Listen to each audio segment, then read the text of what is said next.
పూర్తి వివరాలు చూసే ముందు మా ఛానల్ ని సబ్స్క్రైబ్ చేయడం మర్చిపోకండి. శ్రీ గురుభ్యో నమః. శ్రీ మహాసరస్వత్యై నమః. ఓం నమః శివాయ. నారాయణ శాస్త్రి ఆస్ట్రాలజీ ఛానల్ వీక్షిస్తున్నటువంటి ప్రేక్షక మహాశీలకు స్వాగతం, సుస్వాగతం. ఈరోజు మనము 2026 సంవత్సరం జూలై 11వ తేదీ నుండి 20వ తేదీ వరకు మీనరాశిలో జన్మించిన వారి యొక్క గ్రహస్థితులు మరియు రాశి ఫలితాలు ఏ విధంగా ఉన్నాయి. ఈ మీనరాశిలో జన్మించినటువంటి వారికి ఆర్థికంగా, ఉద్యోగపరంగా, వ్యాపారపరంగా, కుటుంబపరంగా చేసేటటువంటి వృత్తి ఉద్యోగ వ్యాపారాలలో ఏ విధంగా ఉంటుంది, ఎలాంటి జాగ్రత్తలు తీసుకోవాలి, రుణ సమస్యలు ఏమైనా ఉంటే వాటిని ఎలా అధిగమించాలి మొదలైనటువంటి అన్ని విషయాలు పరిహారాలతో సహా ఈ వీడియోలో తెలుసుకుందాం. ముఖ్యంగా రోజువారీగా ఏ రోజు ఏ విధంగా ఉంటుంది, ఏ రోజు బాగుంటుంది, ఏ రోజు బాగోదు అని చెప్పేటటువంటివి ఖచ్చితంగా ప్రతి ఒక్కరికి కూడా వర్తిస్తాయి. చూడండి, ఖచ్చితంగా ఇక్కడ ఈ 2026 సంవత్సరం జూలై 11వ తేదీ నుంచి 20వ తేదీ మధ్య మీనరాశి వారి జీవితంలో ఒక అద్భుతమైనటువంటి చారిత్రాత్మకమైనటువంటి కాలాన్ని సూచిస్తుంది. ఎందుకంటే మీ రాశ్యాధిపతి అయినటువంటి గురుడు మీ రాశికి పంచమ స్థానంలో, ఉచ్చ స్థానంలో సంచరిస్తున్నటువంటి కారణం చేత ఇది మీకు పూర్వపుణ్యాన్ని, దైవబలాన్ని చక్కగా కలిగిస్తుంది అని చెప్పాలి. ముఖ్యంగా మీ జన్మరాశిలోనే శని భగవానుడు సంచరిస్తూ మిమ్మల్ని బాధ్యతాయుతంగా మారుస్తున్నాడు. శని భగవానుడు మనల్ని క్రమశిక్షణలో పెడతాడు. చంద్రుడి యొక్క వేగవంతమైనటువంటి రాశి మార్పులు మీ జీవితాన్ని ఏ విధంగా మలుపు తిప్పబోతున్నాయి అనేటటువంటి విషయాలన్నీ తెలుసుకుందాం. ప్రధానంగా తీసుకుంటే రాశ్యాధిపతి అయినటువంటి గురుడు రాశికి పంచమ స్థానంలో సంచరించడం వలన అనేక రకాలైనటువంటి అనుకూలతలు పెరుగుతాయి. ప్రధానంగా చెప్పాలంటే పంచమ స్థానం అనేటటువంటిది మన మేధస్సుకు కూడా సంబంధించిన స్థానం. అంటే చేసేటటువంటి ఆలోచనలు కానీ, తీసుకునేటటువంటి నిర్ణయాలు కానీ చాలా చాలా పవర్ఫుల్గా, శక్తివంతంగా ఉంటాయి అని చెప్పాలి.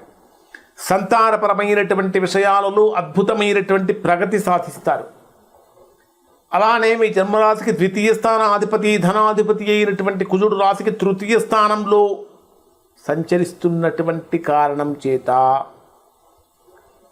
మీనరాశిలో జన్మించినటువంటి వారికి ధైర్యం పెరుగుతుంది.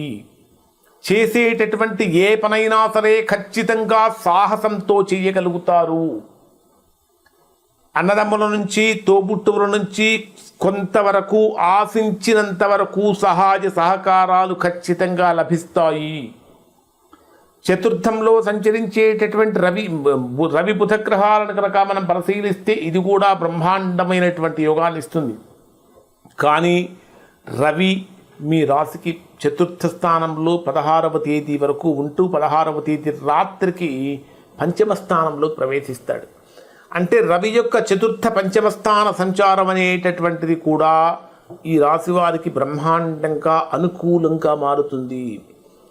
ఓవరాల్గా కనుక తీసుకుంటే విపరీతమైనటువంటి ప్రతికూలతలు కలిగించేటటువంటి గ్రహాల యొక్క స్థితి లేదు. అంటే దాదాపుగా 80% అనుకూలమైన ఫలితాలను, ఒక 20% ప్రతికూలమైన ఫలితాలు కలిగిస్తున్నాయి. ఆ 20% ప్రతికూలతలు ఏమిటి, ఎక్కడెక్కడ ప్రతికూలతలు కలుగుతున్నాయి, ఎటువంటి పరిహారాలు చేసుకుంటే వాటి నుంచి మనం బయటపడగలం, అధిగమించగలం అనే విషయం చూద్దాం.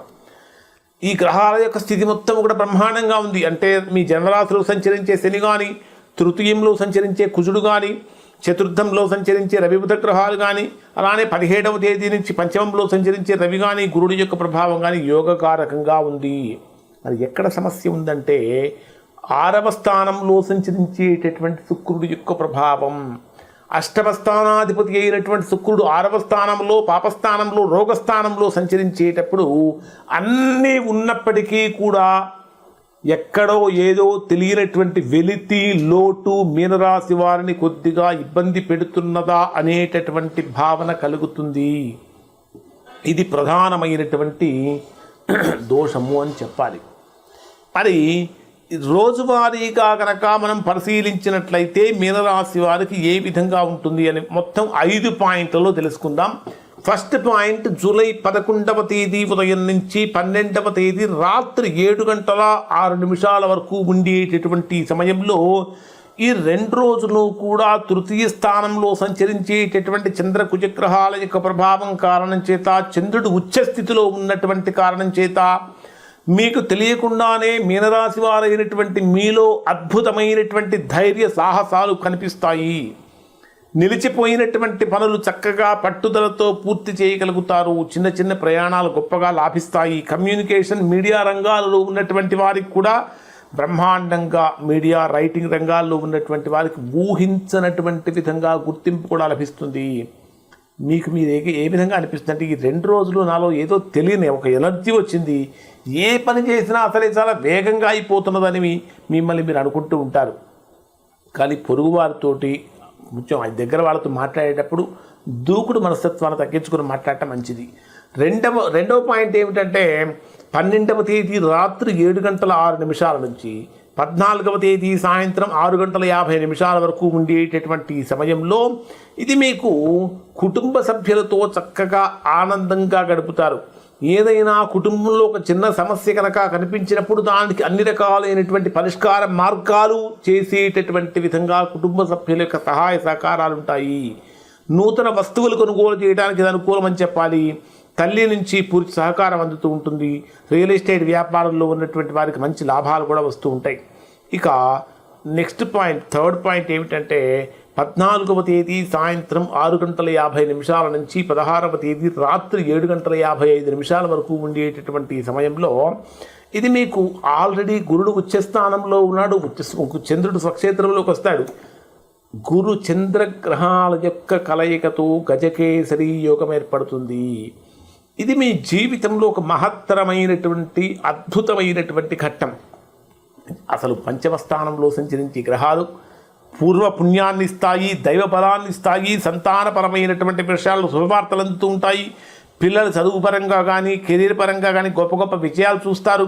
షేర్ మార్కెట్ లేదా ట్రేడింగ్ రంగాలలో ఉన్నటువంటి వారికి అకస్మాత్తుగా పెద్ద పెద్ద లాభాలు దక్కుతూ ఉంటాయి. మీ మేధస్సుకు సమాజంలో అద్భుతమైనటువంటి గౌరవం కూడా లభిస్తుంది. మీరు ఫీల్ అయ్యేటటువంటి నిజం ఏమిటంటే, ఏదో అసలు ఎందుకు ఇంత గొప్ప ఆనందం నాకు కలుగుతుంది, నా పిల్లలు ఎంత మంచివాళ్ళు, నా అంటే సంతానపరంగా ఎంత గొప్ప కీర్తి కలుగుతుందనే భావన మీకు కలుగుతుంది.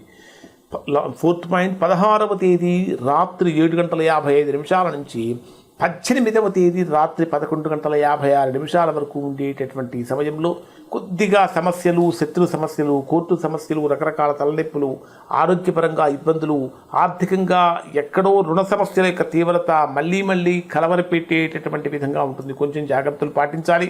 ఇవి అనుకూలమైన రోజులు కాదు.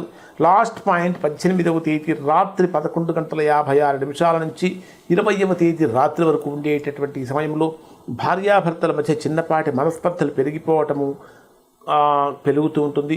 కానీ మనస్పర్ధలు పెంచుకోకుండా అనుబంధాన్ని బలపరుచుకోవాలి. వ్యాపార భాగస్వాములతో కూడా కొత్త ఒప్పందాలు కుదుర్చుకునే ప్రయత్నాలు సాగుతూ ఉంటాయని చెప్పాలి.